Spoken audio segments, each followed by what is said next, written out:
2024 April 16. ഈ ദിവസം Dubai ജനത ഒരിക്കലും മറക്കില്ല. കഴിഞ്ഞ 75 വർഷത്തിനിടയിലെ ഏറ്റവും വലിയ മഴയാണ് 2024 ഏപ്രിലിൽ UAE-യിൽ പെയ്തത്. ശക്തമായ മഴയെ തുടർന്ന് വ്യാപകമായ വെള്ളപ്പൊക്കത്തിന് കാരണമായി. നഗരത്തിലെ അടിസ്ഥാന സൗകര്യങ്ങളെ മഴ സാരമായി ബാധിച്ചു. പ്രധാന ഹൈവേകളും അന്താരാഷ്ട്ര വിമാനത്താവളവും വെള്ളത്തിനടിയിലായി.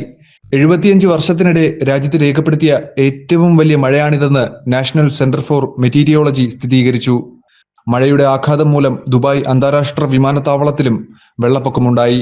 2 ദിവസത്തിനുള്ളിൽ 1244 വിമാനങ്ങൾ റദ്ദാക്കുകയും 41 വഴിതിരിച്ചു വിടുകയും ചെയ്തു.